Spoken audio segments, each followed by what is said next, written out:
और इस आयोजन में शामिल सर्व कर्मचारी संघ, CITU, इंटक और जो भी ट्रेड यूनियन है, किसान सभा, खेत मजदूर यूनियन, C2SK से जुड़ी तमाम यूनियनों के पदाधिकारीगण और इस सभा में उपस्थित तमाम मजदूर कर्मचारी साथी, प्रदर्शन तो होना ही चाहिए। मैं सबसे पहले CITU की ओर से अपनी ओर से आप सभी को मई दिवस की बहुत बहुत शुभकामनाएं देता हूं, आपको मुबारकबाद देता हूं। ये बात हमें याद करने की है, बहुत सारे साथी उसके साथ उन चीजों के साथ अपने आप को नहीं जोड़ पाते कि मजदूर वर्ग से हमारा संबंध क्या है, मई दिवस से हमारा संबंध क्या है। हमारे वक्ताओं ने बहुत अच्छे से बताया है, मैं ज्यादा लंबी बातचीत नहीं करूंगा।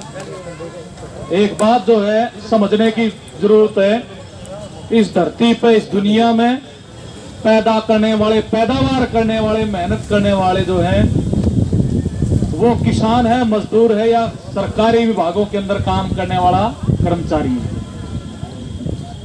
सर्विस सेक्टर है, सेवा का क्षेत्र है, चाहे उसमें असंगठित मजदूर है, चाहे कोई रेहड़ी चलाता है, रिक्शा चलाता है, वो भी सेवा का क्षेत्र है।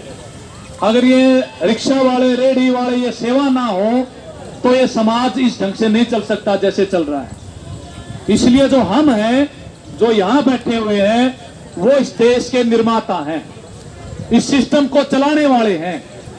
वो चाहे सरकारी विभाग में काम करे, चाहे प्राइवेट में करे और चाहे खेत में करे।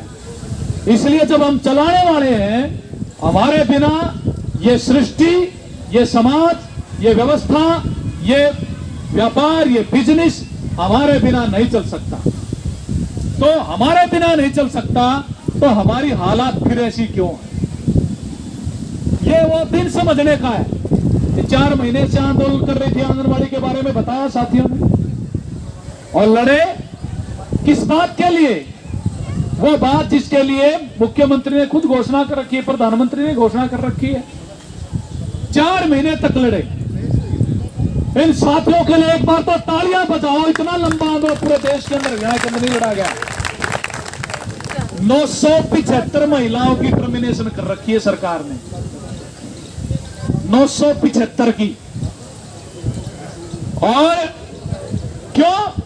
कोई गलत बात कर रहे थे ना, लेकिन क्या किया जा रहा है? आंगनबाड़ी वाले ने सबक सिखा दो, या आशा चौकीदार और ये सफाई कर्मचारी अपने आप बैठ जाएंगे।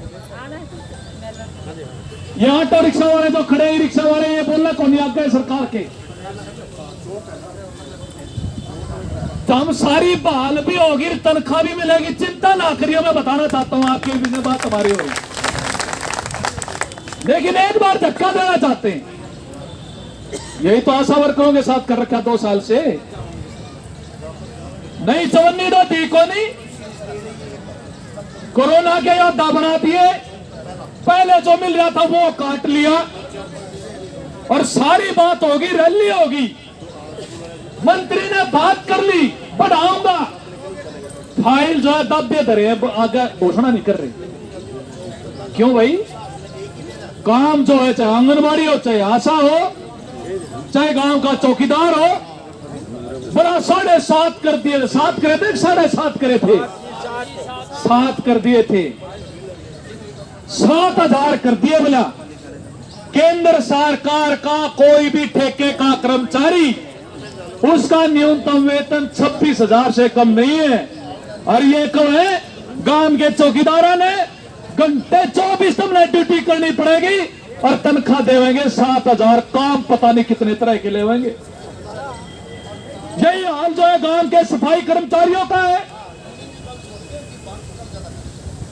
शहर में 400 पे आबादी पे एक सफाई कर्मचारी लगा रखा है, और गांव में कैंप लगा रखे। भाई जोगिंद्र बैठा था, रखेगा वो 2000 का गांव में 2000 की आबादी पे।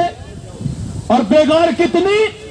सरपंच का और ब्लॉक समिति पता नहीं क्या, और तनख्वाह पूरी ना दे, उसमें भी टोटा ये मिड डे मील वाली बैठी। 10 महीने तो अगले ने वेतन को नहीं मिला। अरे बोला 60 साल की उम्र में घर बिठाएंगे, कोई चवन्नी नहीं। स्कूल खुल गए, बच्चे आने लग रहे, अलग अलग प्रदेश में खाना बनना शुरू हो लिया। हरियाणा में खाना नहीं बना रहे, ताला लगाना चाह रहे हैं। ये हालात जो है क्यों है? ये मई दिवस पे इकट्ठा होने का मतलब क्यों है? ये सरकारी क्षेत्र के अंदर हमारे कर्मचारी साथियों ने बताया है, कौशल विकास निगम पर जुतबा चला गया और छोड़ दी पक्की नौकरी।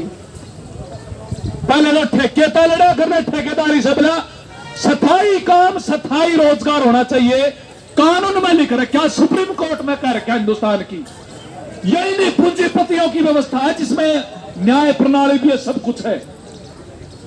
बोला समान काम समान वेतन मिलना चाहिए, अब वो लागू नहीं करा।